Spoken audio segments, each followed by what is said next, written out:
Boa tarde a todos. Nós vamos dar início a mais uma web conference da Apex. O tema que nós estamos trazendo para essa tarde de sábado é Biografologia e Proexis.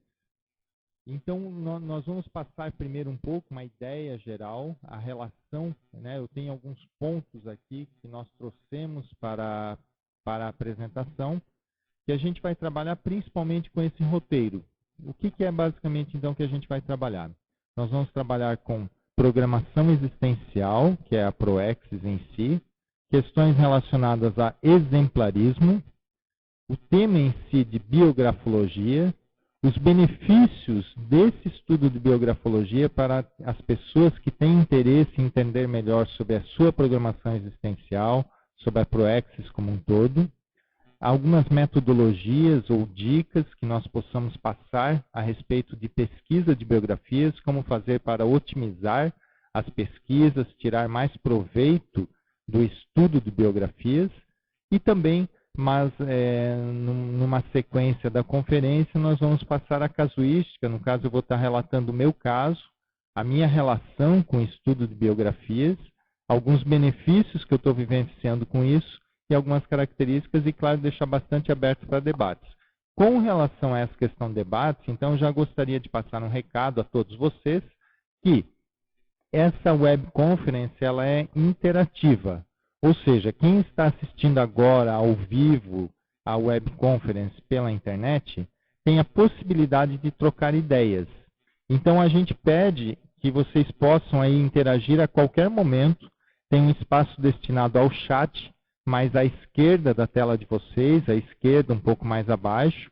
Ali todos podem colocar as suas dúvidas, as suas questões, que nós vamos estar trabalhando aqui durante a conferência. Nós vemos aí já que no início da palestra já tem várias pessoas presenciando, participando então da web conference. A gente observa também algumas pessoas, pelo menos já que eu conheço, que já têm histórico de pesquisa de biografias. E claro, fica disponível aí a todos essa participação. Quem tiver alguma contribuição para fazer, também pode ficar à vontade durante a web conference ou até mesmo se durante a conferência alguém tiver algum tema, alguma questão mais específica que tenha interesse em aprender, ou a questionar, ou a levantar algum tema para a gente debater, vocês podem ficar bastante à vontade, então, nesse sentido. Dando sequência, então, a essa ideia, falando ainda um pouco da introdução a respeito dessa questão da biografologia relacionada à Proexis, eu gostaria primeiro de apresentar a Apex. Então, a Apex ela é uma associação, ela é a associação internacional, tá, relacionada então à pesquisa da programação existencial. Tá? A programação existencial tem a relação com o planejamento de vida, com o estudo da vida, com o aperfeiçoamento. O que a gente pode fazer então, muitas vezes, para otimizar a nossa vivência, a nossa evolução como um todo, tirar mais proveito daquilo que a gente programou, que é justamente essa programação existencial. Nesse ponto, eu já vou colocar, então, um outro slide. Então, a Associação Internacional da Programação Existencial, que é a Apex, ela justamente estuda, o objeto de estudo é a proexologia. Logia vem de estudo e proex, claro, da programação existencial. Então, a gente vai passar uma definição, só para, não é bem uma definição, mas algumas ideias, e a gente vai trabalhar, então, ao longo de toda essa conferência, nós vamos trabalhar com essas ideias, então, relacionadas aí à programação existencial também, junto com biografologia. Então, a programação existencial, ela vai compreender os objetivos, as metas, e também podem ter até algumas estratégias que nós planejamos antecipadamente a esta vida aqui humana. Então, para o estudo da Proex, para a proexologia como um todo e para a Apex, né, em geral, nessa decorrente dessa questão, nós entendemos, então, que nós temos mais de uma vida, ou seja, uma vida em mais de uma vida humana, ou seja, nós não estamos aqui pela primeira vez. E para entender um pouco, então, melhor essa questão relacionada à Proex, é claro que é importante nós entendemos uma questão bastante abrangente, que é o quê? A serialidade. Depois a gente vai falar um pouco disso, né? Eu só estou colocando alguns termos, mas quando a gente fala em serialidade, a gente está trabalhando o quê? Com várias vidas, uma sequência de várias vidas, muitas vezes dentro de contextos evolutivos mais ou menos parecidos, tá? Ou relacionados. Isso não quer dizer geograficamente ou com a mesma característica física. Mas do ponto de vista da evolução, nós temos aí uma linha, um raciocínio, uma lógica evolutiva, e dentro dessa lógica evolutiva, nós encontramos, então, a programação ou o estudo da programação existencial, que é esse planejamento da vida. Então, durante essa conferência, a gente vai depois procurar fazer uma relação bastante forte aí de ProEx com biografologia. Tá? Relacionando ProEx, eu trouxe algumas ideias também para levantar, e algumas delas a gente vai trabalhar mais especificamente relacionando, então, com a biografologia. Mas só para contextualizar um pouco, a biografologia nesse estudo da ProExis, a gente traz também outros exemplos, outras ferramentas, outras áreas de conhecimento que a própria proexologia se faz uso, ou o estudo da ProEx também é interessante ter. Eu não coloquei todos aqui, eu trouxe alguns só para exemplificar, e a gente começa aí já passando alguma ideia, por exemplo, da administração. Então, quando nós falamos programação de vida, nós estamos falando o quê? De um processo que envolve a administração da vida. A vida, para ela ter uma melhor otimização, para nós termos melhores resultados, nós conseguirmos melhor atingir nossos objetivos, em primeiro lugar, nós temos que ter, é óbvio, os próprios objetivos. Então, a programação existencial, lá como a gente colocou já anteriormente, ela tem uma relação íntima com essas características, com os objetivos, com as nossas metas, o que nós viemos fazer realmente nesta vida intrafísica. E a administração, como um todo, os estudos bastante amplos de administração, se a gente pegar a definição mais básica, aquela questão mais clássica, talvez, da administração, de planejamento, organização, direção e controle, ela está toda envolvida no processo da programação existencial. Então, desde o planejamento não só no curso intermissivo, mas o planejamento também durante toda a existência da nossa vida, as ações que nós podemos planejar e tudo mais.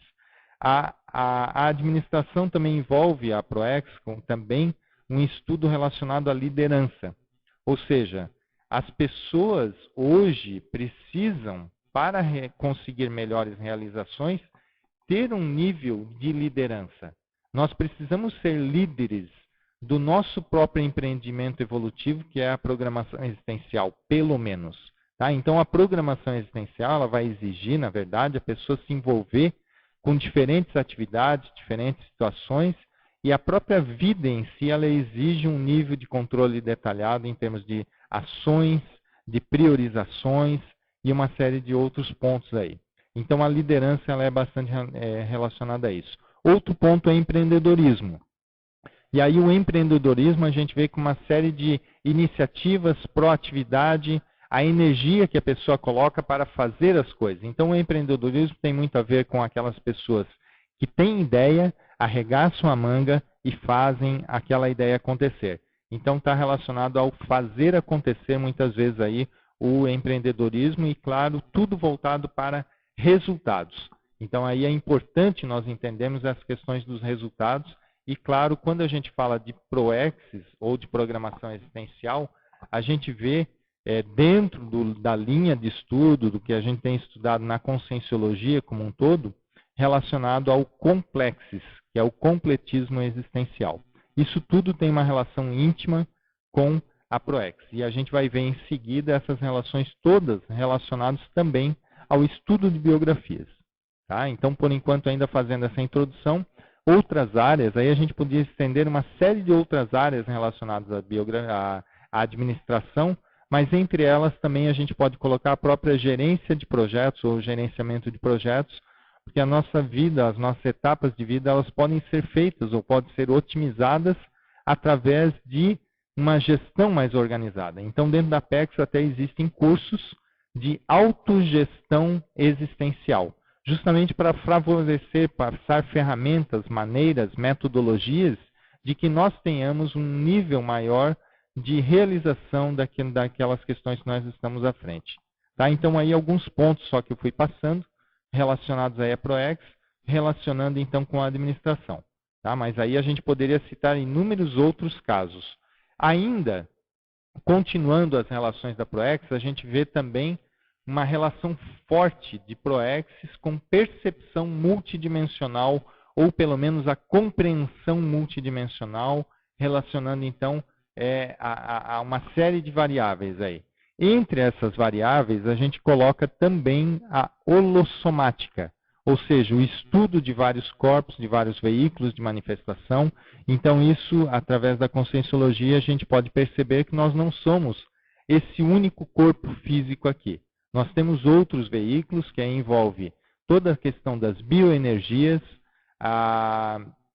o corpo do psicossoma, né, que é relacionado às emoções, e o corpo mental-soma relacionado às ideias, a parte mais racional da consciência.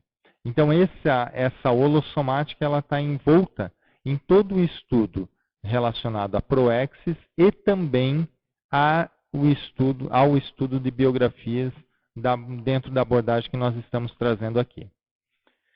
Em particular, eu gostaria de salientar a questão das bioenergias, já que a gente tem uma interação muito forte com as bioenergias no dia a dia, na nossa ProEx, ou seja, muitas vezes aí é dito, até o professor Valdo Vieira, o idealizador então da ciência, conscienciologia, ele traz até que o EV, o estado vibracional, ele é a chave para a ProEx, ou para a execução da ProEx, ou a chave para dominar esta vida aqui intrafísica. Então, o que significa isso na verdade? Quando a gente fala de estado vibracional, nós estamos falando daquela pessoa que ela tem um maior dinamismo das suas energias. Uma pessoa que conhece, que sabe trabalhar com as energias, que conhece esse veículo chamado holochakra, ou o corpo das energias. Tá? Então, as energias dentro da ProEx, ela tem um papel fundamental, em primeiro lugar, para o próprio conhecimento das energias, fazer uso desse veículo que é as energias, para a pessoa ter um nível maior até de vitalidade, saber trabalhar com as energias, e ele tem um papel muito interessante quando nós vamos entender melhor, ou estudar melhor, ou aperfeiçoar, qualificar a nossa assistencialidade. Então, a assistência ainda a gente vai falar um pouco mais à frente, mas já é uma variável interessante para nós relacionarmos energias e assistências. Tá? Isso nós vamos trabalhar e também isso a gente vai relacionar depois com o estudo de biografias. Ainda outras variáveis que nós vamos trazer nessa contextualização é a relação que o estudo de ProExes tem com as relações interpessoais como um todo. Então, quando nós falamos de relações interpessoais, nós falamos que as pessoas estão o tempo todo em contato com outras pessoas. Por exemplo, nós nesse momento aqui estamos em contato aí com diversas pessoas interagindo. Eu até acabo de receber aqui uma colocação do Willy, deixa eu já ler aqui em seguida. Só um segundinho. Tá. O que fazer para evitar a dispersão inútil das energias pessoais e, consequentemente, nos curarmos da síndrome da dispersão consciencial? Acho esse assunto importante para completarmos a nossa ProEx. Perfeito, Willy. Aí eu concordo contigo quanto à relevância de estudar aí essa questão para evitar a dispersão, e ela é muito importante a pessoa estar centrada naquilo que faz. Então, aí, assim, a gente vai passar algumas ideias, viu, Willy? Mas podem ter outras ideias também, e conforme o caso da pessoa, a maneira como a pessoa se dispersa, vão ter outras maneiras também de trabalhar a situação. Mas um ponto importante é o seguinte, em primeiro lugar, a pessoa ter momentos de reflexão. Tá? Isso eu estou dando opinião minha aqui, trazendo alguma ideia, o que eu estou relacionando ao assunto, e claro, algumas coisas que nós já temos pesquisado também na PEX. Mas essa questão da reflexão que eu estava chamando a atenção, é a pessoa ter, em alguns momentos da vida, em alguns momentos do seu dia a dia, que ela tem até o hábito de parar e refletir sobre si mesmo. Uma reflexão sobre as ações, o que está fazendo, como se fizesse uma espécie de um balanço, e isso de forma até com bastante frequência para que a pessoa tenha um nível maior de autopercepção. Então, a pessoa só vai deixar de ser dispersiva se a pessoa tiver um nível maior de centragem consciencial, né, de estar focada. Então, nessa questão, o segundo ponto já que eu iria colocar, depois desse próprio hábito de refletir, é o quê? Também o costume e a técnica de saber trabalhar com metas, de estabelecer metas. O que nós vamos fazer na próxima semana? O que nós vamos fazer no próximo mês? No próximo ano? Nos próximos 5 anos? É sempre interessante que a pessoa tenha isso planejado. Dentro das metas, já vai estar implícito também outra ferramenta que a gente trabalha aí junto com a administração, que é o acompanhamento dos indicadores de performance. Então, é importante ter o acompanhamento das metas através de indicadores. Então, quando se fala em metas, está se falando em alguma coisa que ela é factível, ela tem um tempo determinado, ela tem um esforço a ser feito para conquistar aquela meta, e uma série de outros pontos. Então, isso faz com que nós tenhamos que trabalhar com uma série de ferramentas existentes já por aí. Muitas pessoas já pesquisaram sobre isso. Nesse caso, a nossa vida não é tão diferente assim do que uma empresa, nesse aspecto em particular. Então, a gente pode fazer uso de várias técnicas. Hoje eu vejo como a técnica de acompanhar por indicadores muito interessante, então, para esse acompanhamento das metas. Quando a pessoa faz isso, o que acontece? A pessoa ela vai estar se flagrando o tempo todo se ela está dispersiva ou não. Ou seja, se ela quer escrever um livro, se a meta principal no momento é escrever um livro, a pessoa vai ver, poxa, mas para escrever um livro, que meta que eu vou colocar mensal para a escrita desse livro? Claro que a pessoa vai ter que colocar aí as subdivisões dessa meta, vai ter que ir analisando isso com mais detalhe, e aí a pessoa vai chegar. Então, eu acho que assim, em resumo, essas técnicas aí contribuem para que a pessoa evite a dispersão consciencial, a síndrome da dispersão, e aí a partir do momento que a pessoa vê que ela tem uma série de metas mensais, anuais, e que o dia a dia dela também tem as suas metas que estão todas interrelacionadas, isso faz com que a pessoa tenha um foco maior aí na sua programação existencial, nas questões principais que a pessoa pode estar trabalhando. Tá ok? Não sei se ficou aí respondido de forma... se era esse o ponto, né, que você teria mais interesse nessa questão. Qualquer coisa, se faz um novo comentário aí. Como saber se a meta é factível ou irracional dentro do prazo definido? Então, o Willy complementando aí a pergunta. Então, isso aí entra na capacidade da pessoa. A pessoa tem que conhecer o seu histórico. Por isso que eu estava comentando lá a questão da reflexão. Ou seja, se nós temos um determinado histórico de fazer determinadas ações, feitos, realizações, e nós estamos colocando uma meta, nós temos que saber, essa meta aqui no passado eu fiz, a meta que eu estou colocando para essa semana, na semana passada eu consegui concretizar. Se eu tivesse a agenda que eu tive na semana passada, eu iria fazer o que eu estou planejando para fazer essa semana? E aí a pessoa começa, através de reflexões, ter uma ideia melhor do que é viável, factível ou não. E claro, a partir do momento que a pessoa tem os indicadores do que ela está fazendo, ela logo vai verificar, olha, essas metas aqui, se a pessoa tem a tendência de nunca cumprir as metas, ela logo vai ter isso aí muito estampado. E aí a pessoa faz uma reflexão, ela vai fazer um pouco menos do que ela normalmente está achando que poderia estar fazendo. Eu estou colocando esse caso que é o mais comum, tá? Tem muitos casos também que a pessoa ela coloca metas menos ambiciosas, mas não é o caso mais comum. A maioria das pessoas costuma planejar errado por colocar metas mais ambiciosas do que o próprio histórico pessoal dela que está sendo trabalhado. Então, daí, uma questão importante nessa, né, aí continuando essa dúvida também, para definir, então, um prazo para cumprir a meta. Eu acho que é importante o seguinte, é ter uma agenda bem organizada. Era um ponto que eu não falei também dentro da dispersão, mas ele está envolvido nesse processo todo. A agenda vai fazer com que a pessoa tenha aí uma melhor percepção do seu dia, dos seus horários.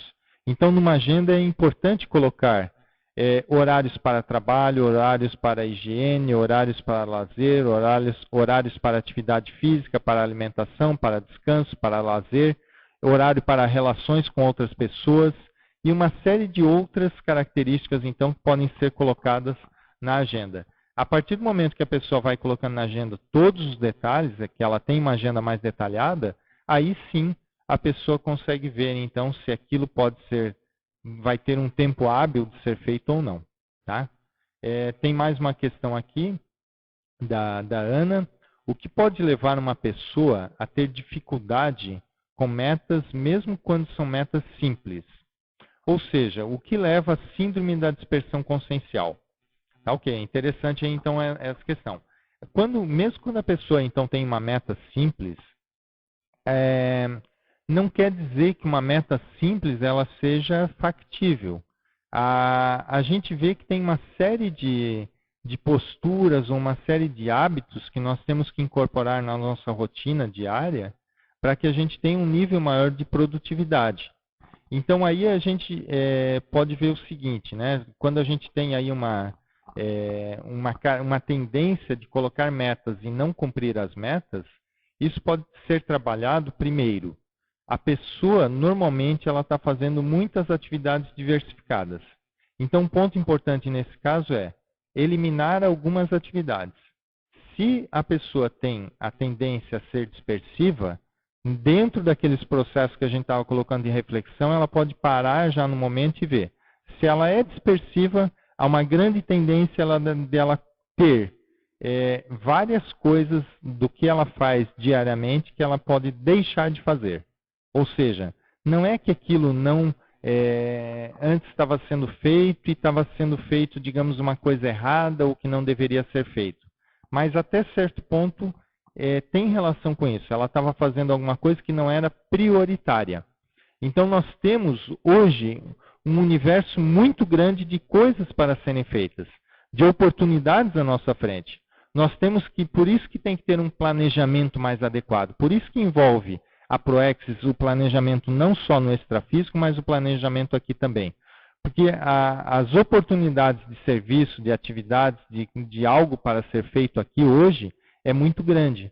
Então a gente tem que estar atento com a questão da priorização. O que é prioritário? E nessa questão da priorização, saber abrir mão de diversas situações. Então a pessoa se ela está muito atarefada, vai chegar um momento que é muito melhor ela fazer alguma coisa com maior qualidade e nesse caso vai precisar abrir mão de algumas situações. Tá? Tá ok, Willy. A gente continua aí na sua questão, Willy, depois. Está valendo aqui ainda a resposta. Então, continuando, tá? Se ainda surgir mais dúvidas, vocês podem colocar através do chat. E a gente vai continuar aqui por alguns pontos, relacionando então aí, voltando àquela questão que a gente estava falando da relação interpessoal, as questões das relações que nós temos o tempo todo com as pessoas. Isso faz parte da nossa Proex. E aí a gente tem uma relação mais básica, que ela começa pela família, e depois temos outras relações de um grupo maior das pessoas de nossa cidade, das pessoas do nosso bairro, do nosso condomínio, da nossa escola, faculdade, trabalho, e várias outras pessoas que nós temos contatos aí, amizades em geral, que elas fazem parte do grupo Karma. Quando nós falamos de Proexis, uma fatia com um percentual relativamente grande até da maioria das pessoas, está relacionada justamente a fazer assistência para pessoas do grupo Karma. Então essa é a assistência que a gente vê aí, uma das assistências básicas também. Existe a questão do próprio ego Karma, que é a pessoa se preocupar com a sua evolução em si, mas também a pessoa se preocupar com as demais pessoas, com as pessoas que têm contato no dia a dia. E essas pessoas fazem parte aí do grupo Karma. Muito do que a gente vai ver aqui do estudo de biografias, ele vai estar junto do grupo Karma. A gente vai inserir nesse contexto uma abordagem muito próxima ainda de grupo Karma.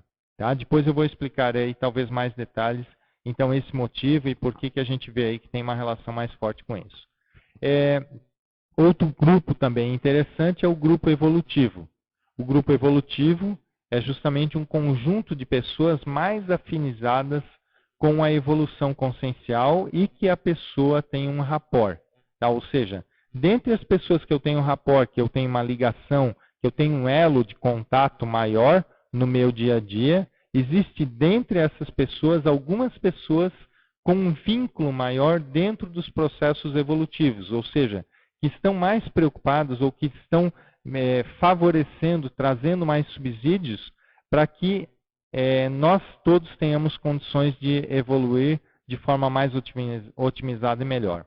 Então aí tem a ver com o grupo evolutivo e também dentro de biografias a gente vai tocar nesse ponto aí à frente. Eu estou colocando tudo que a gente vai comentar aí sobre biografias, porque depois também se tiver algum ponto que vocês queiram relacionar, vocês podem trazer também aí para o nosso debate ou para nossas colocações. Outra questão aí interessante, como a gente já foi falando, é a interassistencialidade. Ou seja, quando a gente fala de interassistencialidade, a gente vai entender aí os processos relacionados a vários veículos de manifestação, então nós podemos fazer assistência não só para pessoas desta dimensão, pessoas que estão em outras dimensões também, que a gente pode chamar aí de consciências ou consciências extrafísicas, e também a gente pode trabalhar com assistência em focos ou ênfases a diferentes veículos de manifestação. Então, há pessoas que possuem necessidade maior, por exemplo, de algo relacionado à parte emocional, à parte afetiva, ou outras pessoas relacionadas a alguma coisa mais de discernimento mesmo, de ponderação. Isso tudo nós vamos diferenciando e apenas de uma forma um pouco mais técnica, nós podemos trabalhar com assistência em diferentes focos dentro das necessidades das pessoas. E um ponto também importante dentro dos processos de assistência é o parapsiquismo. Então, quando a pessoa tem um parapsiquismo mais avançado, ela pode ampliar as suas possibilidades de fazer uma assistência mais qualificada. Não quer dizer que uma pessoa que tenha parapsiquismo maior, ela tenha um nível maior de assistencialidade, mas há uma relação entre as duas sim. Tá? Normalmente, então, as pessoas, para qualificarem a sua assistência, ela precisa desenvolver o parapsiquismo como uma ferramenta mais adequada, tanto na exteriorização das energias, como na percepção das realidades multidimensionais, a interação com amparadores, a percepção de assediadores, a lucidez multidimensional como um todo. Então, são aspectos aí que nós podemos citar ou comentar a respeito dessa questão. Ainda um outro ponto que a gente vai trabalhar, e agora já caminhando um pouco mais para as biografias, então, já é o exemplarismo. Aí a gente está fazendo uma ponte, uma transição entre a proexologia, a proexis em si, e as biografias, e isso a gente vai trabalhar através, então, do exemplarismo. Então, o exemplarismo ele é o aprendizado prático pelo exemplo, em que a postura de uma consciência é fator relevante e muitas vezes decisivo para provocar reciclagens intraconscienciais e reciclagens existenciais em outra pessoa ou a si mesma. Então, com isso, a gente quer dizer o quê? Que pelo exemplarismo nós podemos aprender muito mais. Uma pessoa que ela é ligada ou atenta ao exemplarismo, ela pode aprender a todo momento. Ela pode aprender com qualquer pessoa, ela pode aprender com qualquer situação. Uma pessoa assistindo televisão, ela pode ter um nível maior de percepção, de compreensão, de aprendizagem maior do que qualquer outra pessoa, só, por exemplo, assistindo uma televisão. Mas isso ocorre o tempo todo, no nosso trabalho, ao interagir, por exemplo, no voluntariado, ao conversar com uma outra pessoa, ao pegar um ônibus para se deslocar, numa fila de banco, numa ida ao supermercado, em qualquer lugar. Se nós formos observadores e estivermos atentos à questão do exemplarismo e entendemos que isso aí é uma ferramenta útil para aprendizado e que pode ser treinada por nós, nós podemos cada vez aprender mais isso aí se nós desenvolvermos aquela curiosidade que a gente tinha muitas vezes quando nós tínhamos lá 3 anos de idade e tal, e que muitas vezes isso já tem estudos que as pessoas vão deixando de ter esse nível de curiosidade tão intenso quanto era em fases iniciais, né, de nossa vida. Então, muitas vezes, através do exemplarismo, nós podemos querer saber mais coisas, colocar mais porquês e ir atrás dessas respostas ao interagir com as pessoas que nós temos contatos no dia a dia. Então, aí a gente vai passar agora para o outro slide, que justamente vai trazer, então, algumas relações aí eu só apresentei aqui a ideia que biografias são exemplos. Aí que a gente vai trabalhar alguns pontos, então. Nesse caso, biografias sendo exemplos, a gente traz a ideia principal que, ao estudar biografia, nós estamos estudando exemplos de vida. Ao estudar biografias, nós podemos procurar pessoas que foram destaque em algumas áreas, que tiveram algumas habilidades mais notáveis em outras áreas, e nós podemos fazer uso disso para o nosso exemplarismo, para acompanhar o exemplarismo, o estudo em si. Essa que é a ideia aí principal dessa relação de biografias e exemplarismo. Então, outros pontos aí que a gente vai trazer nessa relação de biografias e exemplos, aí a gente vai apresentar algumas questões relacionadas, então, em biografologia e proex, ou seja, o estudo de biografias relacionados às etapas, à programação existencial em si. Então, um dos pontos ali que a gente estava comentando é as etapas da vida. Quando nós estudamos uma biografia, nós conseguimos estudar de uma determinada personalidade todas as etapas da vida daquela pessoa, desde a infância, tá? Pelo menos de uma vida humana, aqui uma vida, né? Uma vida intrafísica, tá? Então nós podemos estudar aí toda a questão relacionada à infância, à adolescência, as condições de estudo, as condições do contexto que a pessoa teve convivência e outras situações aí, todo o processo inicial de formação, a fase preparatória da vida dessa pessoa e a questão da produtividade ou como que a pessoa trabalhou então as suas realizações. Isso é muito interessante porque muitas vezes pessoas que nós temos contato hoje no nosso dia a dia, muitas dessas pessoas nós não conhecemos às vezes a infância ou fases, etapas, facetas da vida da pessoa com o nível de detalhes que nós conseguimos ter ao estudar uma biografia. Então, as biografias, elas são o quê? É um conhecimento público, técnico, detalhado sobre a vida de pessoas. E, claro, quando nós estudamos na Apex Programação Existencial, nós temos aí uma necessidade de estudar a vida das pessoas. E aí a gente vê uma relação íntima, forte, com relação à biografologia. Tá? Deixa eu só ver se tem mais questões aqui. O Willi está trazendo mais uma questão. Ó. Tem uma curiosidade pessoal devido a estudos que venho realizando sobre lógica. Tá? Sobre lógica. Dentre as personalidades que você conhece, qual delas mais exemplificou a lógica e a retilinearidade do pensamento?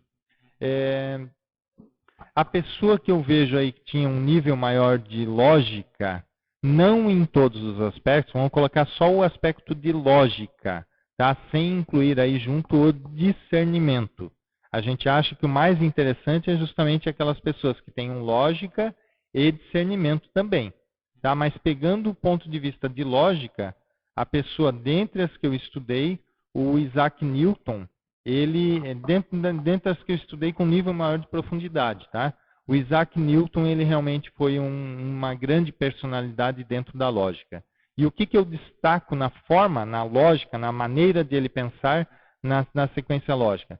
Ele tinha o que a gente pode falar aí de atenção, de concentração e de persistência. Então, o Isaac Newton, ele foi um exemplo do ponto de vista de... ele é o oposto do que a gente poderia falar de preguiça mental. O Isaac Newton não tinha nenhuma preguiça de pensar nada, né? Ou nada, qualquer coisa que fosse mais complexa. Então, ele poderia pensar, às vezes, sobre um assunto de nível de bastante complexidade por 5 horas, ficar pensando sobre aquele assunto, né? Trabalhando ideias mais abstratas e tudo mais, para favorecer, então, o desenvolvimento de ideias. são poucas pessoas que conseguem fazer isso trabalhando nessa forma de pensar. Então, eu acho que o Newton ele é um exemplo que pode ser seguido aí nesse processo quanto à firmeza de uma linha de raciocínio, uma forma de pensar. Ele tinha até certo ponto, não é o que a gente fala aí da retilinearidade pensênica, tá? Ele tinha, né, como você está trazendo aí, a tua dúvida é mais sobre retilinearidade do pensamento. Ele não tinha tanto isso, por quê? Porque, de alguma forma, ele abafava o psicossoma. Uma pessoa que tem realmente um nível maior de retilinearidade de pensamento, eu diria que são pessoas já que conseguem, que já têm aí uma vida mais estável entre vários aspectos. Tá? Aí não seria bem o caso do Newton. A Fabiola está solicitando aí uma questão para comentar alguma coisa sobre o Gandhi e tal, né? O Gandhi é uma personalidade que, entre as personalidades, eu não cheguei a estudar com um nível maior de profundidade. Mas dentre já o que eu li, o que já estudei, o que já acompanhei sobre a vida do Gandhi, eu vou destacar então algumas questões aí. Primeiro é que o Gandhi ele foi um exemplo para as demais pessoas do ponto de vista do pacifismo. Então, acho que isso é importante. Ele mostrou que é possível, mesmo através de processos mais complexos ou belicistas, ter enfrentamentos sem ser tão revolucionário. Nós estamos aí, né, aí quase a uma véspera das eleições, logo mais nós vamos ter aí uma nova eleição, e a gente vê que ainda hoje existem pessoas, por exemplo, com afinidade com guerrilhas e tudo mais, que ainda estão à frente, ainda são líderes de várias pessoas e ainda trabalhando nesse processo. Ou seja, ainda poucas pessoas têm a maturidade que o Gandhi tinha naquela época, esse tipo de visão, de percepção relacionada à paz ou essa valorização da paz. Tá? Então aí a gente coloca esse caso aí do Gandhi como principal. E outros pontos aí interessantes também do Gandhi, a própria persistência. Tá? O Gandhi ele foi uma pessoa que teve persistência, ele não, claro, ele tinha um certo nível de cultura, mas ele foi uma grande personalidade, então, e aí dentro do estudo do exemplarismo que a gente faz, claro que ele era uma pessoa bastante exemplar em vários aspectos. Com relação ao Da Vinci, né? O Da Vinci, então, a gente sabe aí, ele foi entre as personalidades do ponto de vista relacionados com criatividade, com invenções, ele foi uma das grandes pessoas. Tá? O Da Vinci, então, ele trabalhou em várias áreas, então um ponto interessante do Leonardo é que ele tinha conhecimentos sobre diferentes áreas, diferentes conhecimentos, então facilidades aí tanto na parte das artes, mas não só, na parte de anatomia, né, na parte da fisiologia, questões ligadas até à matemática, questões de engenharia e vários outros aspectos, então, o Da Vinci estava envolvido. Então, a gente vê aí essa diversidade e, principalmente assim, ele tinha um nível de raciocínio, de habilidade mental, de saber trazer ideias novas, de captar ideias originais. Isso ele fez com bastante facilidade. No caso do Da Vinci, claro, ele teve na sua vida também dificuldades aí para realizar, para concretizar, para acabar as suas realizações. Então, daquilo que a gente fala um pouco da dispersão, que a gente comentou ainda antes na palestra, o Da Vinci também ele tinha algumas características nesse sentido. Tá? Então, são pontos, alguns pontos só que eu estou colocando aí, que podem ser comentados. A Adriana está comentando aí sobre o Santos Dumont. Eu vou deixar já para falar do Santos Dumont logo em seguida, que foi uma das personalidades que eu pesquisei aí com mais profundidade. É a personalidade que eu pesquisei de biografias com nível maior de profundidade. E eu logo em seguida já vou comentar sobre o Santos Dumont. Tá? Então, só vou dar continuidade aqui às etapas, como eu estava comentando ali, a biografologia e ProEx, retomando um pouco. Então, a gente vai falar aí das etapas da vida, a gente já comentou, realizações a gente já veio falando aqui, e repercussões. Eu gostaria, então, de destacar um pouco esse ponto, relacionando biografias e repercussões daquelas realizações que a pessoa fez nas demais pessoas, na sociedade e tudo mais. Ou seja, os benefícios que uma determinada pessoa trouxe para a sociedade como um todo. Ou benefícios ou consequências como um todo. Tá? Então, por exemplo, pegando essas personalidades aí que vocês já comentaram, que trouxeram já de exemplos, né? O caso do Da Vinci, como que foi a repercussão que ele trouxe aí para a humanidade, o Gandhi, quais as repercussões, o próprio Santos Dumont, ou seja, quando nós estudamos uma biografia, muitas vezes de uma pessoa que já dessomou, uma pessoa que já não tem mais o corpo físico, já está em outra realidade, né? Ou né, já passou por essa vida intrafísica, a gente consegue ver muitas vezes coisas que a própria pessoa não conseguiu perceber durante a vida dela, que às vezes é o resultado, o impacto das suas obras, das suas realizações na sociedade.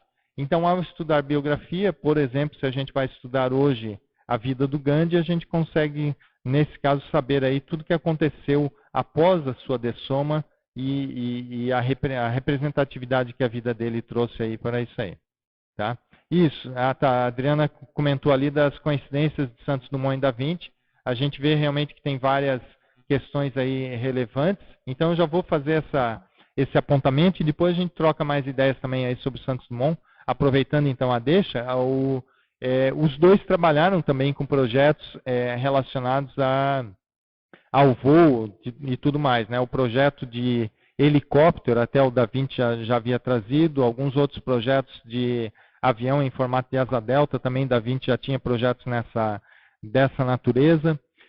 Então, os dois têm um nível bastante grande aí de inventividade como um todo.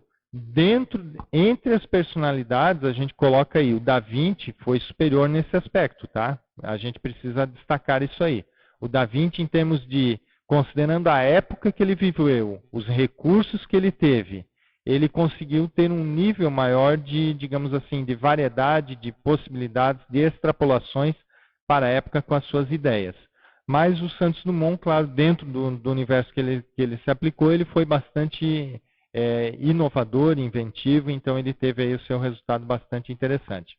A forma de pensar dos dois era também um pouco diferente. O Santos Dumont também, os dois tiveram alguns problemas com a questão do seu corpo físico, os dois tiveram talvez aí atenuantes na questão do corpo físico, tá?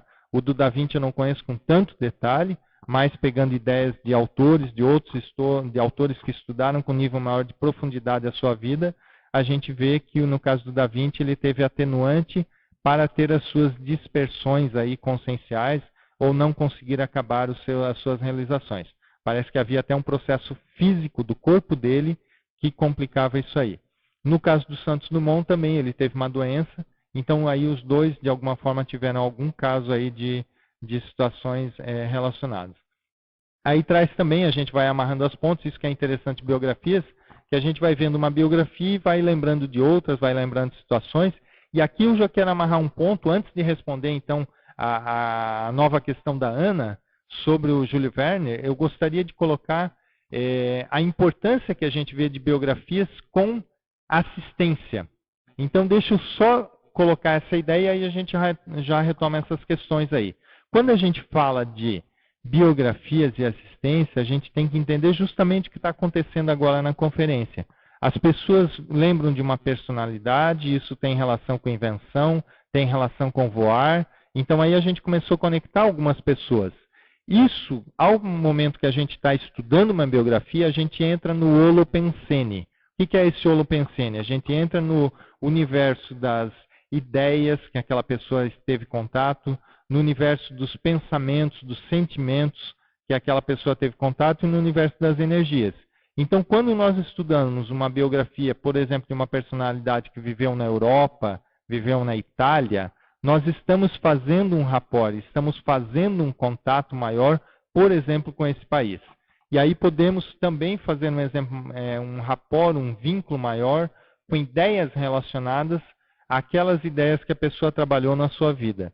E aí a gente vê que isso vai formando o quê? Uma conexão. Não quer dizer que necessariamente nós estamos, a partir do estudo de uma biografia, mais predispostos a fazer assistência diretamente para a pessoa que nós estamos pesquisando.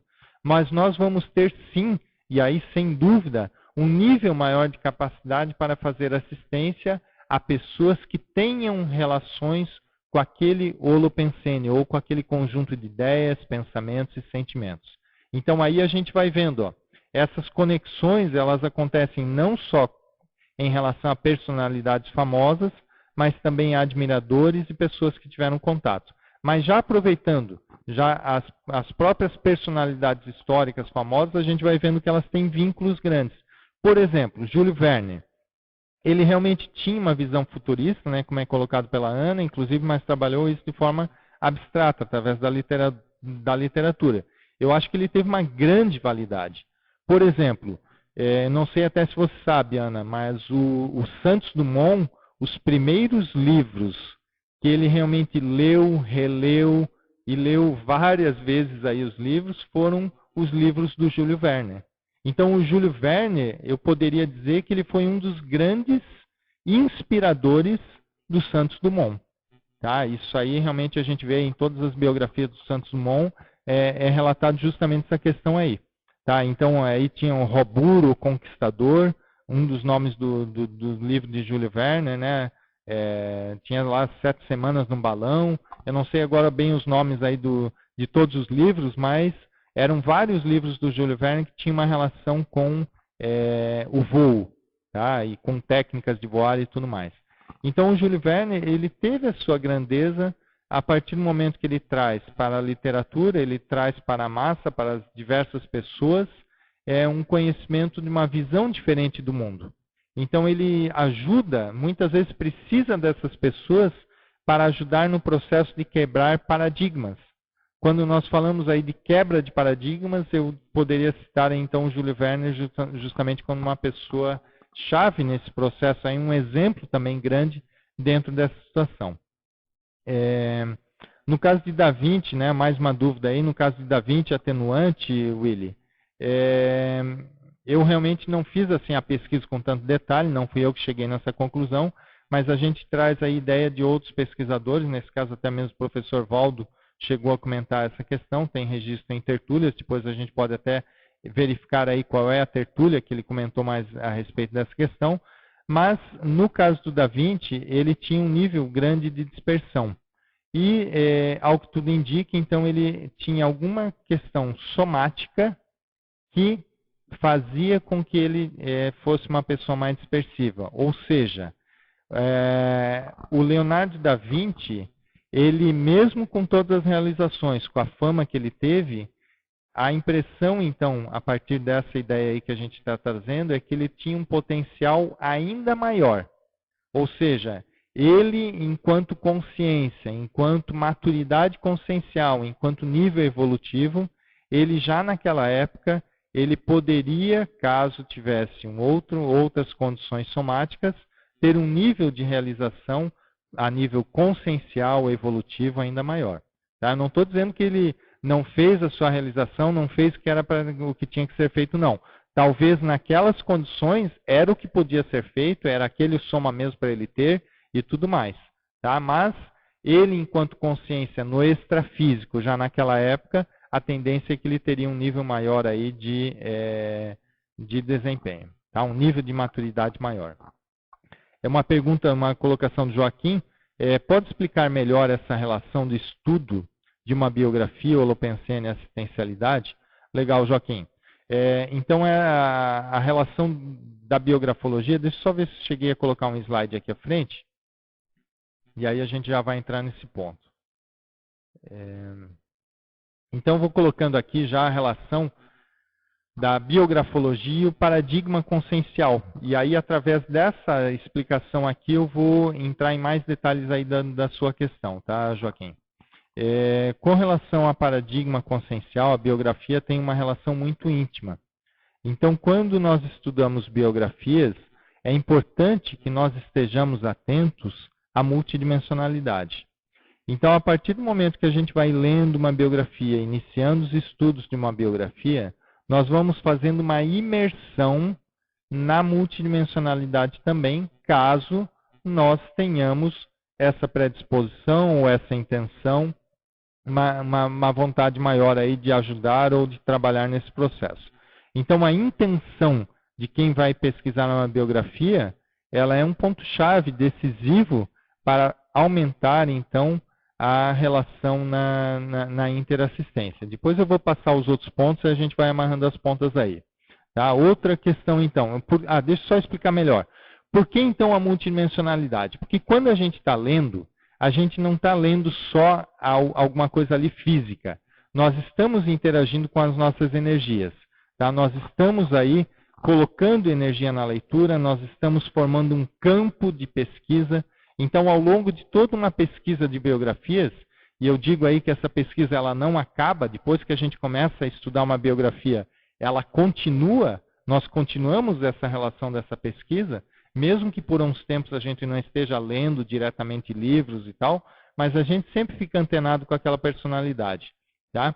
E aí, esse estudo, esse envolvimento nosso com o estudo, ele vai formando um campo da pesquisa de biografias. Esse campo da pesquisa de biografias, esse campo energético, que ele é formado, uma espécie talvez até de uma aura que nós formamos ao estudar uma pesquisa de biografias, nós temos através desse campo energético uma facilidade maior para conectar com pessoas que também tenham intimidade ou relação com aquele estudo que nós estamos fazendo. Então, normalmente a gente vai estudar biografias de pessoas que foram líderes, de pessoas que têm aí uma representação grande para as demais pessoas. Então, se a gente pegar aí, como foi citado o exemplo do Gandhi, o Gandhi movimentou milhões de pessoas. E essas pessoas todas que ele movimentou, fora essas pessoas, mais uma série de um outro conjunto de pessoas que hoje estudam sobre Gandhi ou que têm admiração sobre a vida de Gandhi. Então, essas pessoas todas, o que acontece com isso? Todas essas pessoas, de alguma forma ou outra, nós estamos melhorando, ampliando as nossas relações com essas pessoas. Nós estamos criando um nível maior de conexão energética com esse grupo de pessoas. E quando a gente fala de assistência, nós sabemos que a assistência ela é qualificada quando há rapport, quando há um vínculo maior, quando nós temos alguma ligação, algo que facilite chegar numa determinada pessoa e fazer assistência, ter uma confiança maior da pessoa ou ter um vínculo maior. Então a biografia ela já é uma ferramenta para nós ampliarmos as nossas ligações de contatos com outras pessoas e as nossas ligações então de facilidade assistencial, mesmo que nós não sabemos dessa relação. Então elas acontecem mesmo a pessoa querendo ou não isso vai ser uma realidade para a pessoa. Tá? Dentro dessa ideia aí também, nós temos aí a holossomaticidade, né? Nós vamos pesquisar então a biografia em vários aspectos da vida da pessoa. Então, nós vamos estar estudando psicossoma, nós vamos estar estudando mental soma. Então, pegar um exemplo aí. No caso do Newton, que também já foi comentado aqui hoje, né, que citei aí numa resposta anterior. O Newton, ele era ótimo para ser pesquisado do ponto de vista de exemplo de algumas questões relacionadas ao seu mental soma, como a lógica aí que a gente comentou antes. Mas do ponto de vista de aspectos emocionais, ele tinha uma série de debilidades, uma série de deficiências. Então, a partir do momento que a gente estuda uma biografia, por exemplo, do Newton, nós temos condições de ajudar a entender melhor, compreender melhor as deficiências, os problemas, o que levou, por exemplo, o Newton ter uma vida afetiva tão imatura, uma questão emocional tão imatura. Então, o fato de nós aprendermos melhor com uma pessoa que nós conseguimos pegar uma série de detalhes para entender as questões pessoais, como que ela funcionava, como que era o mecanismo de pensar, como que era o seu holopensene, nós fazemos uma imersão na vida dessa pessoa e nós entendemos a realidade de pessoas em geral com características parecidas. Eu não estou dizendo que ao estudar uma única biografia, a gente já vai entender todas as pessoas que têm aquela característica, mas nós já começamos a perceber um nível diferenciado daquela situação. Então a gente começa a entender mais detalhes de patologias também. Não é só de força de vontade, de realização, de trafores, Mas ao estudar biografias, nós ficamos mais experts também em trafares, e isso possibilita ajudar ainda mais que a gente está ficando expert num trafar, numa deficiência, de alguém que a gente já está fazendo rapport. Então é aquilo que eu estava comentando. Para fazer assistência, nós vamos fazer mais assistência, nós estamos mais habilitados a fazer assistência para quem a gente tem rapport. Tá? Deixa eu ver outras questões aqui. O Willy contribuiu aí com a questão do verbete, né, que já está trazendo. Depois vocês podem ver aí no chat também.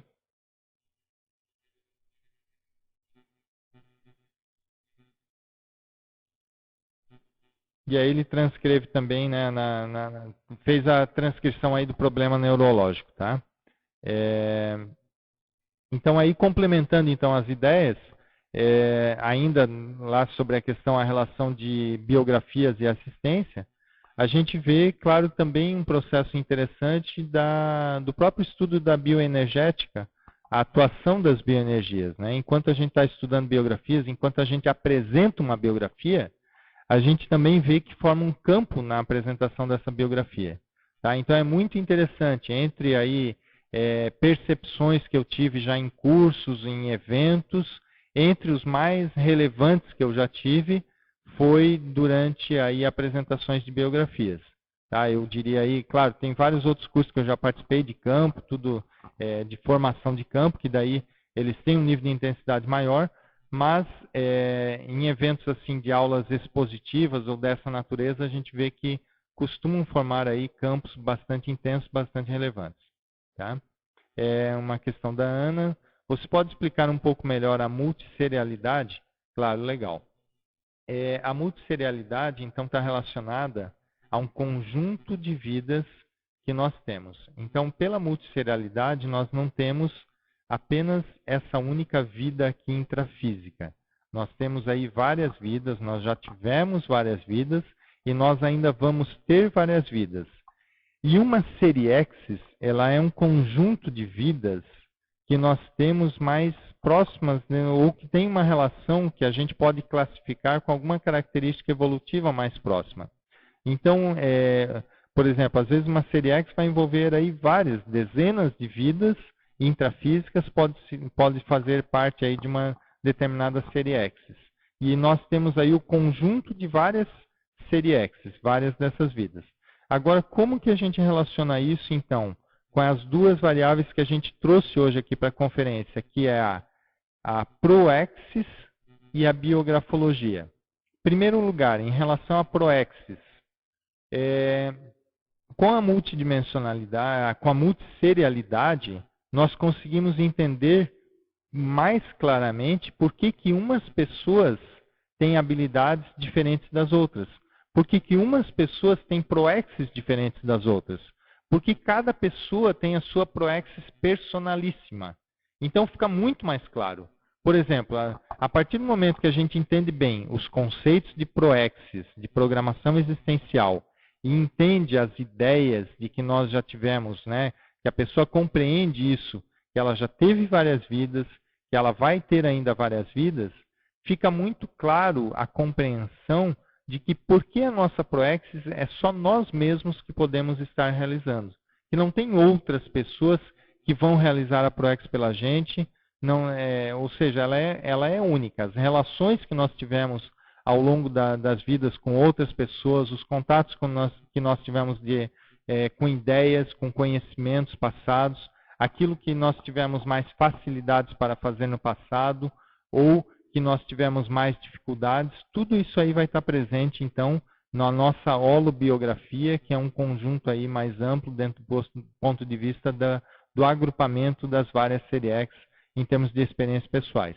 Agora, passando isso aí para a biografologia, ou para o estudo de biografias. Quando a gente estuda uma biografia, fica muito claro, por exemplo, que algumas pessoas já vêm com habilidades muito bem desenvolvidas desde criança. Tá? Por exemplo, o Santos Dumont, ele já tinha algumas habilidades. A infância dele já não foi uma infância comum de um menino comum. Ele já tinha um nível maior de até inventividade ou de ligação maior com o aprendizado, com ter contato com coisas novas, com neofilia. Tá? Isso é uma característica já bem marcante dele.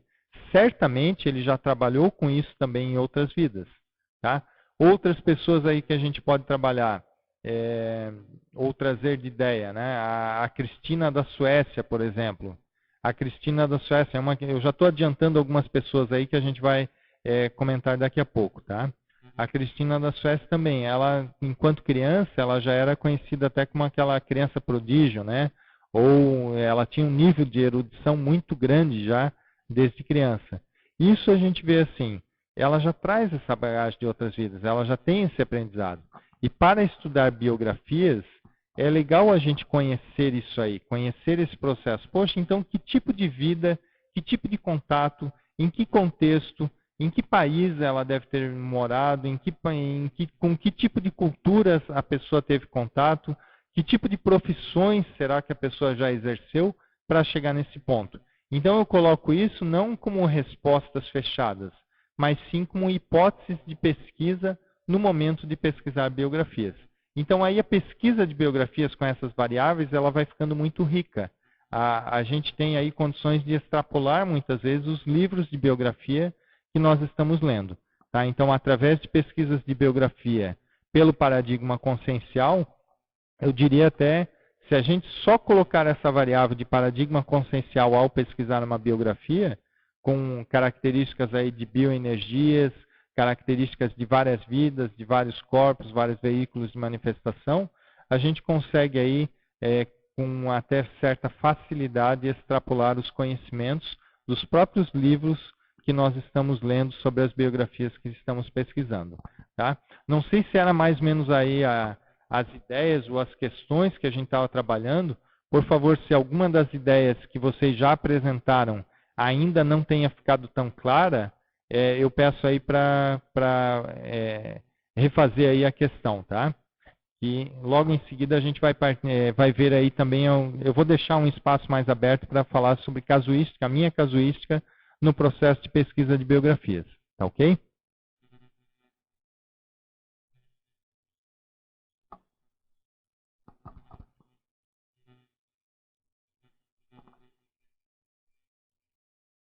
Então a gente vai ver agora justamente essa questão da casuística, tá? Eu vou deixar então um espaço agora. Eu primeiro vou comentar um pouco a minha vivência então com biografias, mas eu acho que esse momento era bem interessante aí a gente aproveitar esses minutos finais. Ainda a gente tem uns 25 minutos aí de conferência, mas para que vocês possam aí fazer várias colocações para a gente poder interagir bastante aí dentro da minha experiência com pesquisa de biografias. Então, vou fazer um pequeno histórico e depois vou deixar aberto então para vocês fazerem os comentários. Então, com relação a biografias, o meu início, talvez, de pesquisas, assim, de um ponto de vista um pouco mais sérias sobre biografias, começou em 99. Tá? Em 99, eu estava no Rio de Janeiro, tinha recém-chegado lá para morar no Rio de Janeiro, estava voluntariando no IIPC na ocasião, e eu tive contato, então nós estávamos em contato com a professora na época Sônia Cerato, e eu fiz, então, comentando com ela, conversando, uma conversa até bastante informal, depois de um almoço, eu comentei com ela, olha, o Santos Dumont parece ser uma pessoa interessante para pesquisar nas suas pesquisas de macrossomática, já que era um tema que a professora Sônia estava pesquisando. E aí, na hora, automaticamente, ela me respondeu, olha, então nós temos um grupo de pesquisas que estamos formando, está no processo inicial, e por que você não estuda, então, justamente Santos Dumont para esse grupo e apresenta para esse grupo? Ou seja, eu estava sugerindo para que fosse pesquisado por um outro pesquisador, e aí, claro que isso voltou para mim, e eu agarrei então esse tema de pesquisa. Então eu ingressei num grupo de pesquisa, na época tinha um grupo de pesquisas relacionados a pesquisas de macrossomática. Macrossoma é um corpo maceteado, fora de série, né, para quem aí não tem contato ainda maior com a conscienciologia, né? Então, nessa ocasião, nós estudávamos aí a macrosomática, que é o estudo de um corpo maceteado para a execução da proexis. E eu comecei a estudar então o Santos Dumont. Alguns meses depois, aí eu fiz uma apresentação então para esse grupo sobre o Santos Dumont. E nesse grupo, e também eu vi uma série de vínculos já da pesquisa com algum histórico da minha própria família. Então, por exemplo, a minha mãe, ela é uma grande admiradora do Santos Dumont. Então, por exemplo, ela me passou um livro do Santos Dumont que eu nem sabia que existia lá em casa. Tá? Então, depois que eu fui conversar com ela, estava pesquisando Santos Dumont, ela puxou lá de uma gaveta, não sei aonde, dentro de uma caixa, não sei o que, ela guardava aquilo como uma relíquia para ela, um livro então sobre o Santos Dumont. Eu achei muito interessante essa questão. Tá? Ela também me passou recortes, um pouco mais à frente, de revista Manchete, de época que eu não tinha nem nascido ainda. Ela já tinha trazido reportagem, ou ela já guardava, mantinha um cosmograma sobre o Santos Dumont.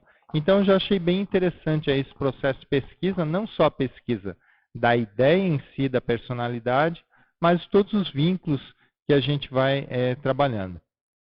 Eu agradeço aí a dúvida da Flávia. Ó. O que é um corpo maceteado? Você poderia dar um exemplo. Então, a questão do macrosoma, que eu estava comentando, o corpo maceteado é sempre maceteado para a execução de uma determinada proexis. Tá? Eu poderia dizer não que o Santos Dumont não seria o melhor exemplo, não é bem um exemplo de macrosoma, mas do ponto de vista didático, só para entender o que pode ser um macete, eu vou usar o exemplo para entender o que é macete, não necessariamente um macrosoma. Tá? Por exemplo, o macete do Santos Dumont com o corpo dele. Ele era muito leve, ele pesava aí para um homem pesar 50 quilos, é um peso muito baixo, e ele era uma pessoa baixa, então, ele era magro, baixo e, paradoxalmente, ele era muito forte. O Santos Dumont ele tinha um nível de resistência somática muito grande. Então, disso aí a gente pode deduzir o quê? Que, muito provavelmente, o Santos Dumont veio para essa vida com um corpo que ajudasse a ele, favorecesse ele justamente a desenvolver pesquisas na área que ele desenvolveu. Tá? Ou seja, ele tem aí possibilidades, então, mais fácil, né, de voar, de levantar voo. Imagina se fosse uma pessoa muito obesa, grandalhão, gigante, né, para desenvolver experiências com voo. Não ia dar muito certo, não ia ser o mais adequado. Tá? Então, aí é só um exemplo de macete, que era mais a sua dúvida aí que você comentou. O Rodolfo já acrescentou aí no chat, né, informações sobre verbete, né, sobre macrosomatologia, tá? Que aí pode expandir as ideias. Tá? Então, outras questões aí que eu vivenciei na pesquisa. Então, eu comecei esse processo de pesquisar biografias com o Santos Dumont. Depois de Santos Dumont, eu estudei o Isaac Newton. Tá? Então, numa sequência ainda dentro desse grupo de pesquisas. Depois, eu comecei a gostar de estudar biografias. Então, eu já fui estudando biografias não só com o intuito de estudar biografias, mas também entender um pouco melhor de como pesquisar melhor biografias. E a minha pesquisa começou mais por aí. Aí eu estudei com nível maior de profundidade, ainda depois, numa certa sequência, a Cristina da Suécia, que era uma rainha, né, da Suécia. Ela foi rainha da Suécia, depois ela abdicou o trono, mas ela tinha como característica muito forte a bibliofilia, né? Ela trabalhou também com uma espécie até de um esboço, digamos assim, de holoteca, ou algo mais nas proximidades do que seja uma holoteca, tá? Ou seja, com várias coleções, ela incentivava a arte, as coleções, a erudição como um todo. E também estudei o Rui Barbosa e estudei o Dom Pedro II. São algumas das pessoas que eu estudei com um pouco mais de profundidade. Tá? E a Marie Curie também. Tá? A Marie Curie aí, foi uma das últimas pessoas que eu estudei aí com nível maior de personalidade. Isso. A Rogena está me lembrando aí do Rui Barbosa, né? Também foi uma pessoa então que eu estudei. Tá? Tem até um desenho, vocês podem ver nessa transparência que está ali. Um dos desenhos é o do Rui Barbosa, onde ele está em cima ali de uma pilha de livros. Então, dessas experiências, das pessoas que eu estudei, o que eu vi de interessante é o seguinte, que ao estudar biografias, eu comecei a gostar de estudar biografias por algumas características. Uma delas, ao estudar biografias, eu percebi que, logo ao estudar uma personalidade, eu me envolvia justamente nesse processo assistencial. Eu começava a ter mais facilidade para exteriorizar energias enquanto estava estudando. Eu percebia que formava um campo de energias mais intenso enquanto estava pesquisando. Então, principalmente sobre as repercussões que eu estava percebendo em mim mesmo, do ponto de vista de renovações de energia, eu achei interessante estudar biografias. E aí, o que a gente vai passando? Por exemplo, o que a gente vai trabalhando aí, né, com essas biografias? Sobre Santos Dumont. Santos Dumont foi um dos principais inventores do Brasil, ou é reconhecido como o principal inventor do Brasil. Até nessa semana foi comemorado aí o Dia da Inovação em homenagem a Santos Dumont. Tá? Isso foi uma data aí que ele contornou a Torre Eiffel, né? Com dirigível na ocasião. E a gente vê uma relação muito forte. Eu hoje, quer dizer, a minha Proexis, eu vejo que tem uma relação muito forte, a minha programação de vida, com heuristicologia, ou seja, com o estudo das ideias, com o estudo da formação das ideias, com o estudo das inovações como um todo. Então, eu já fui estudando uma pessoa que na época não conectava com isso, mas tem uma relação muito forte com o que eu pretendo fazer aqui, com o que eu pretendo fazer nessa vida aqui, em termos de algo mais sério para a Proexis. Então, eu pretendo trabalhar aí nessa linha também de raciocínio. Hoje, eu trabalho também numa empresa que eu estou aí empenhado no desenvolvimento de um software para a gestão de inovação também. Tá? Então, também a gente vê aí relações não só com o Santos Dumont, mas com o Newton, nesse caso aí, e com a Marie Curie também. Tá? Então, são ganchos aí que a gente vai fechando. Algumas coisas que eu posso falar que eu fui otimizando, né? Além da metodologia, que eu já vou falar também em seguida. Eu consegui conciliar algumas coisas. Então, por exemplo, eu entrei numa pós-graduação de docência do ensino superior. Nessa pós-graduação de docência do ensino superior, eu procurei já fazer o trabalho final dessa pós-graduação, eu fiz sobre formação docente e biografias, tá? A contribuição das biografias na formação docente. Então, eu procurei já estudar, ampliar os meus estudos que eu estava fazendo e fazendo relações, então, com a área na ocasião da pedagogia. Eu não cheguei a entrar na parapedagogia nesse estudo, não. Tá? Mas são algumas relações. Depois do mestrado, eu fiz um mestrado em administração e fiz um estudo de caso de Santos Dumont. Então, o tema da minha dissertação foi as habilidades de inovação em empreendedorismo, um estudo de caso de Santos Dumont. A gente vê, então, que é possível a gente ir conciliando uma série de questões, de medidas que a gente vai fazer na vida com o próprio estudo de biografias. E a gente vê que fica muito rico. A gente apresenta uma série de informações aí adicionais. Bom, o Rodolfo já colocou algumas informações a mais aí que vai ter uma próxima biografia também do Oswaldo Aranha, né? Vai ser apresentado então pelo Martins, né? Eduardo Martins aí. Oi? No site da PEC já tem a informação, tá? E no chat. Oi? O Rodolfo também colocou mais informações sobre a Cristina da Suécia também. Vocês podem dar uma olhada aí no próprio chat também, tem algumas informações a mais, tá? No próprio site da Apex tem mais informações sobre biografias. Então, colocando ainda a minha experiência sobre biografias, uma das questões, eu estava no Rio de Janeiro, morando no Rio, e a minha origem é de Joinville. E o meu processo de comunicação, digamos assim, não é dos mais avançados. Mas na época que eu fui para o Rio, era muito pior do que é hoje. Então, o que acontece? Lá no Rio de Janeiro, uma das grandes coisas que eu gostaria de fazer era justamente me comunicar melhor. Claro, a convivência com o carioca, o jeito mais descontraído e tudo mais, isso tudo contribui. E também eu coloco que uma das coisas que eu acho que para mim mais contribuiu para a minha escrita foi a pesquisa da biografia da Cristina da Suécia.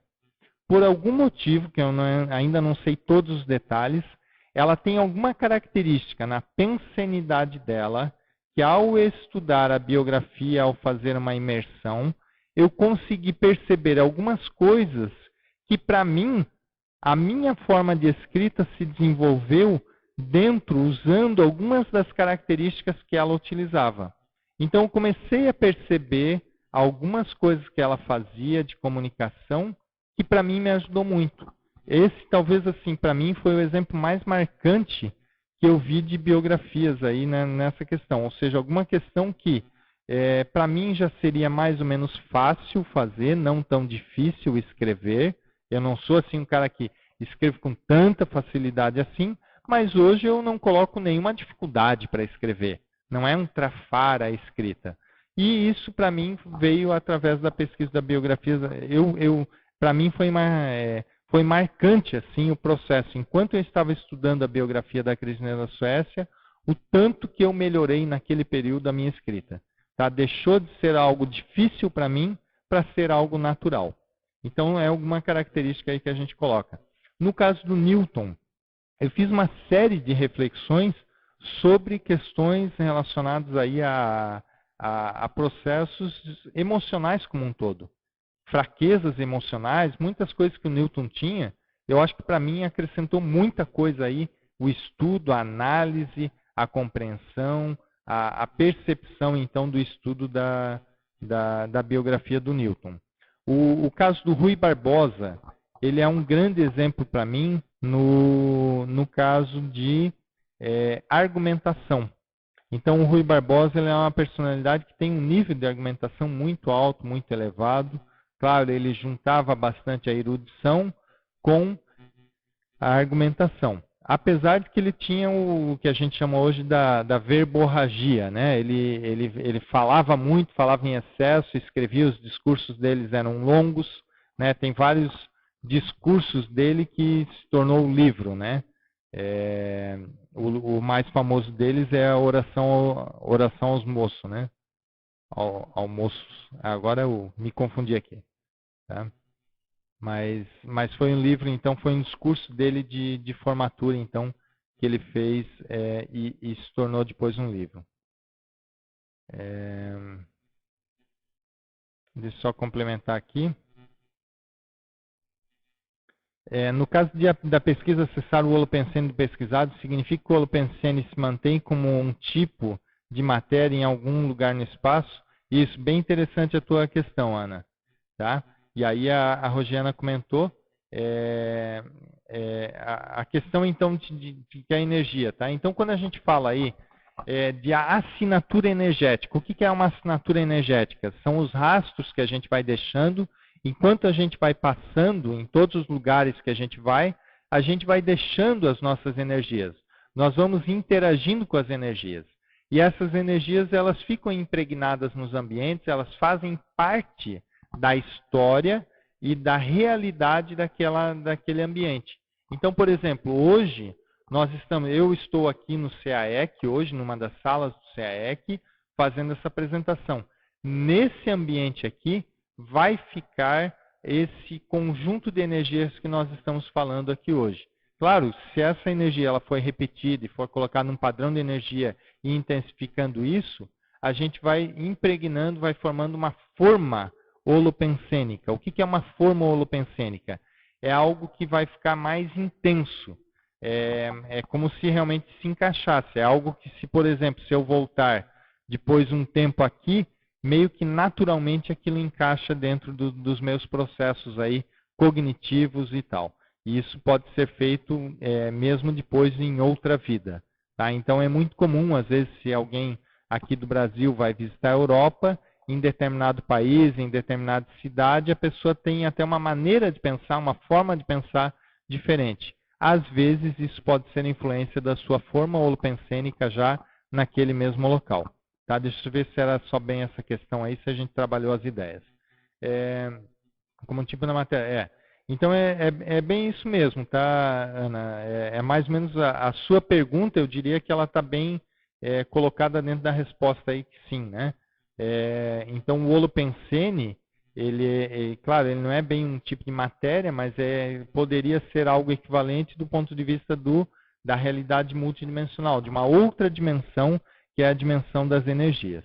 Tá? Então isso faz parte e é possível a gente acessar essas energias de qualquer lugar. Tá? Então nós temos acesso a esse holopensene, basta nós conectarmos, fazer uma conexão energética com o holopensene. Então, assim, eu deixei aí algumas características, né, que eu passei do meu histórico, da minha vida, algumas questões de biografias. Deixa eu só passar a última, então, que é, agora que eu lembrei, né, a questão do meu vínculo, então, com o estudo da metodologia de biografias. Através de biografias, que eu recebi o convite até para participar da Apex. Então, eu participo da Apex desde o início, desde o lançamento da ideia da Apex, que foi feito numa tertúlia pelo professor Valdo, e eu tenho participado da Apex justamente por um convite, então, justamente para trabalhar com as ideias de biografias dentro da Apex, para a gente desenvolver esse estudo, principalmente por causa dos estudos de caso, que a gente vê como muito interessante. E aí eu tenho aperfeiçoado. Na época eu já estava escrevendo um livro, estou escrevendo um livro sobre biografologia, ou introdução à biografologia, onde eu procuro enfatizar aí o aspecto também da metodologia, como pesquisar melhor uma consciência, como obter melhor resultado. Que variáveis a gente pode buscar no estudo de biografias? Então, isso eu tenho trabalhado. Tá? Agora, eu gostaria de ver até com vocês, quem está acompanhando, se vocês têm alguma curiosidade até sobre pesquisa de biografia ou sobre esse meu processo de pesquisar biografias. Se alguém gostaria de perguntar levantar alguma questão a respeito da minha interação, então, com pesquisa de biografias. Tá? Eu vou deixar um pouco aberto, qualquer colocação aí, vocês ficam bem à vontade. Enquanto isso, eu já vou aproveitando, também vou falar, dentro desse meu histórico, a gente trabalhou também no desenvolvimento de um curso, que é o curso Biografologia. Esse curso eu trabalhei aí junto com uma professora, que era a professora Fabiana Cerato. A gente desenvolveu esse curso e hoje ele é um dos cursos da Apex. Então a Apex já realizou esse curso aqui em Foz do Iguaçu, já realizou também em Porto Alegre esse curso. E a gente vê aí um curso que ele trabalha as ideias em si de pesquisas de biografias. Então são passadas técnicas de biografias, metodologia de biografia. A gente aprofunda muito mais essa questão da assistência através do estudo de biografias. Chegaram algumas questões aqui, eu vou estar trabalhando.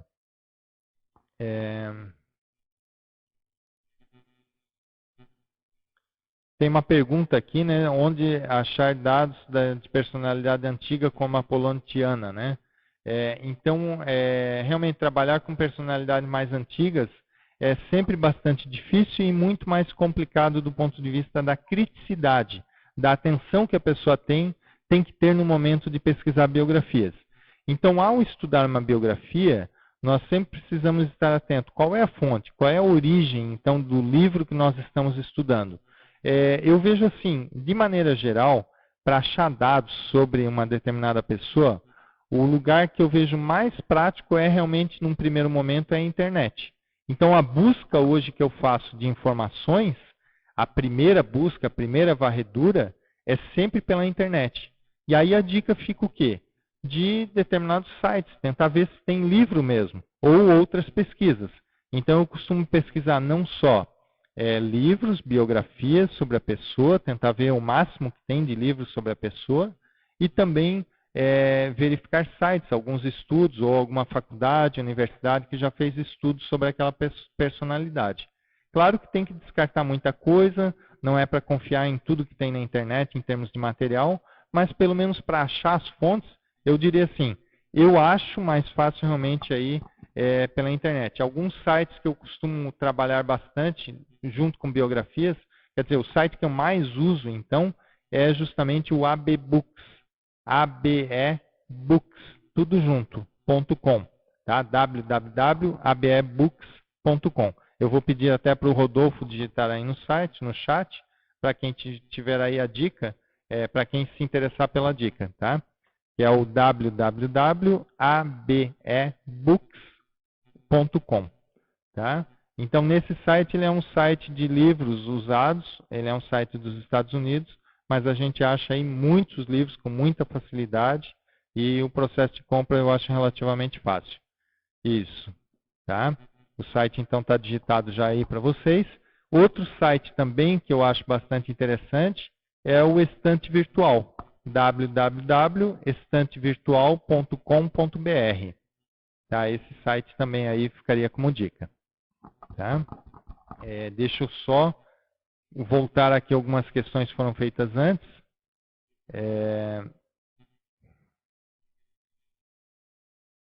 Peraí.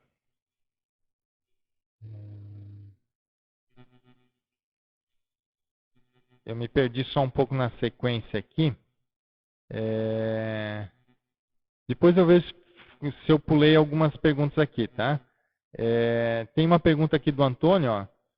Qual o risco de entrar em pensamentos patológicos no estudo de uma biografia como Hitler? Super interessante e pertinente a sua pergunta, viu, Antônio? Eu não recomendo para quem não pesquisou biografias e não tem um nível grande de domínio bioenergético começar pesquisando biografias pelo Hitler. Por exemplo, personalidades tipo Hitler. Justamente por causa dessa pergunta. Porque tem um risco muito grande da pessoa entrar naquele holopensene. E às vezes a pessoa não está com uma estrutura tão grande assim, emocional, forte, para lidar com essa situação.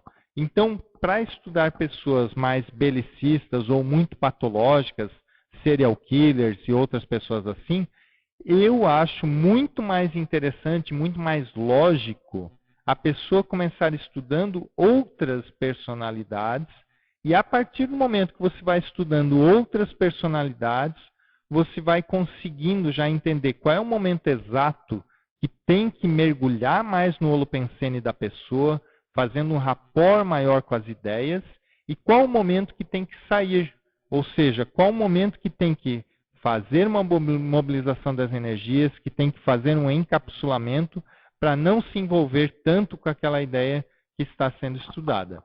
Então isso, eu acho que assim, a experiência, a pessoa vai percebendo, a experiência que eu digo de pesquisar biografias, vai deixando a pessoa já mais esperta nesse processo aí, que é justamente a influência de energias patológicas de outra pessoa na própria pessoa. Eu já vi várias pessoas, já acompanhei várias pessoas com dificuldades por ter estudado biografias de maneira muito assim, talvez ingênua. Tá? Então, a pesquisa de biografia ela exige também um planejamento para ser feito. Tá? A pessoa não pode cair de paraquedas no estudo de biografias e não estar preparado para isso.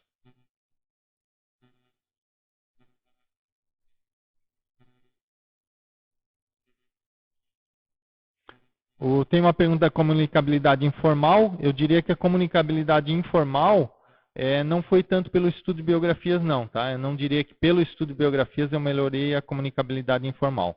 Eu acho que a própria vivência com outras pessoas, a minha predisposição, a minha vontade de aprender nesse sentido colaborou bastante. Tá?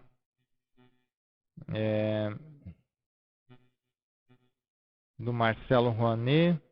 Você interage... Ah, tá. Se eu tenho interação com o Alexandre Nonato, né? Tem várias pessoas, tem vários pesquisadores aqui que têm curso na área e tal, né? Eu não, assim, a gente tem aqui um contato com o Nonato, acompanhei muitas questões relacionadas à sua biografia, mas eu ainda não, a gente não sentou junto, não chegou num consenso das ideias que a gente está estudando. A gente pode aprofundar bastante mais aí essa interação. Tá? Então aí a gente pode trabalhar mais aí atuando em conjunto com as ideias do Nonato. A gente já fez pesquisas em conjunto com uma série de outras instituições e tudo mais. Recentemente a Reaprendência até fez um evento que apresentou biografias, nós tivemos alguma participação, tiveram outras ICs também que participam. Hoje mesmo aqui na Apex, nessas conferências, são várias pessoas de outras ICs que têm estudado biografias, e para também desenvolver a própria metodologia da pesquisa de biografias, nós trabalhamos, digo essa metodologia que a gente sugere, que a gente passa nos cursos dentro da Apex, a gente trabalhou em conjunto aí com outros pesquisadores até de biografias do IPC e tudo mais aí que tem trabalhado. Então é bastante interessante essa interação. Tá? A Flávia, né? Você disse que ao estudar biografia, pode acessar pensenes da pessoa estudada, mesmo que ocorre quando a leitura de um livro escrito. O mesmo ocorre quando a leitura do livro da outra pessoa. Sim, é exatamente isso. Tá? Então, se você está estudando um livro, você está lendo um livro, você pode estudar pensenes relacionados àquela personalidade estudada. Eu acho que é bem isso mesmo. Tá? Não sei se é algo mais aí, mas a ideia é bem essa mesmo. Tá? Você diria que, a pergunta da Adriana, né? Você diria que sua professora determinou ou despertou um interesse por biografias? A professora, no caso que você está comentando aí, a professora Sona Cerato. Talvez sim.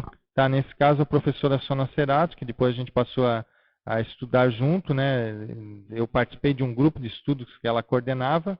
Ela me incentivou, sim, ao pesquisa de biografias, ela despertou interesse, com certeza, sim. Tá? Mas outros professores também, tá? Foram vários aí professores que vêm incentivando a pesquisa de biografias.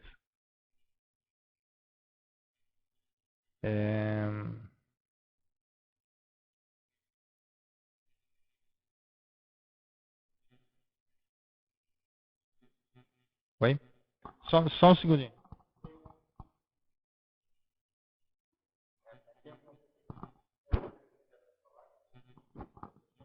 Bom, eu só estava verificando aqui alguma pergunta que assim, a gente já está mais chegando no horário, eu estou vendo que tem várias perguntas aqui. Eu ainda estou baixando um pouco aqui só para verificar aqui as perguntas registradas. Tá? Quando a Ana... peraí. Quando nos interessamos sempre por biografias com traços semelhantes, o que isso significa? Uma ligação de algum tipo do nosso holopensene? O que você acha, Ana? Eu faço pergunta aí, devolvo a pergunta para você. Se uma pessoa, né, ela tem sempre interesse pelo mesmo tipo de holopensene daquelas biografias, será que essa pessoa tem alguma relação com esse holopensene? A resposta é sim. Tá?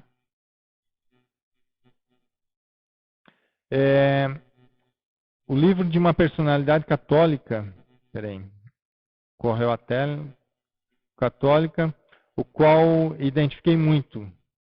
Só um segundinho. Haja vista que no Colégio das Irmãs de São Colégio ainda tem pequeno mexer com ladrilhos, são os mesmos desenhos. Tá? Esse fato de mexer é o seguinte, pode ser por vários fatores. Claro que se mexe alguma coisa na sua memória tem relação com isso. Não quer dizer necessariamente que você foi essa personalidade, que você era irmã dessa personalidade, que você realmente teve um contato mais íntimo, mais próximo dessa personalidade enquanto convivência de grupo karma. Tá? Mas, quer dizer, de grupo karma você tem até uma relação com a pessoa sim, tá? Mas não quer dizer necessariamente que era uma relação tão íntima assim. Muitas pessoas, às vezes, quando tem esse tipo de repercussão, a primeira coisa, ou a primeira ideia que dá é que, às vezes, quando dá uma repercussão forte, que tem repercussão de energia, às vezes a pessoa até acha, eu tive confirmação de energia. Mas a gente sempre coloca ou aponta, importante, ter também a criticidade. Pode ser tanta coisa, pode ser alguma coisa que despertou na memória, que esse despertamento na memória trouxe as energias à tona para a pessoa e a própria pessoa se energizou e percebeu aquele conjunto todo de energias. Então é muito importante, assim, estudar mais. Eu acho interessante, se teve uma percepção, descobriu alguma personalidade que de alguma forma criou um rapport, criou algum elo aí de memória, que trouxe a lembrança de algum aspecto, pode ser o tipo da personalidade para ser estudada. Agora, sempre estudar com muito critério. Qual o objetivo do estudo? O que se pode estudar aí nesse caso? Ao estudar uma pessoa nessas condições, que tem um rapport energético mais forte, eu acho que é sempre importante ter aquela postura bem de pesquisador mesmo, ou seja, vai investigar e anota tudo. Tudo que tem lá de relação, tudo que você percebeu desde dessa pergunta que você trabalhou, deixa tudo registrado. E depois vai justamente conectando, vai vendo as relações, vai vendo o que você pode tirar de proveito. Tá? Não desperdiçar nada desse estudo aí. Eu acho que pode ser muito rico, sim, estudar uma personalidade a partir desse tipo de experiência. Tá?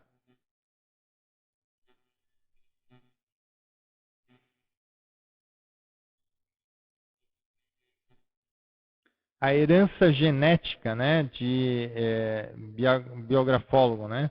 Eu não sei bem aqui a pergunta, qual a tônica da sua pergunta, viu, Adriana? Mas eu vou responder aqui do que eu estou entendendo, talvez aí a questão mais particular.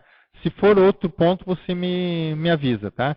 Da herança genética, basicamente, a maioria dos livros só traz isso e traz muita ênfase para a herança genética. Então, a maioria das biografias a gente vê que tem muita forte relação com a herança genética, e nem sempre é assim. Tá? O mais importante é tentar entender um pouco mais da paragenética. Tá?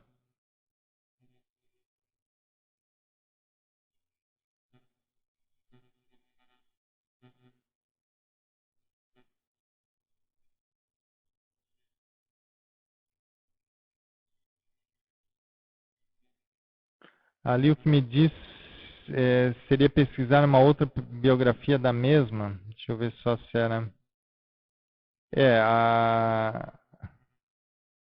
Sim, essa pergunta aqui seria essa última pergunta que dando continuidade lá à personalidade que teve um vínculo. Sim, eu acho interessante. Se há uma personalidade a ser estudada, você pode estar estudando.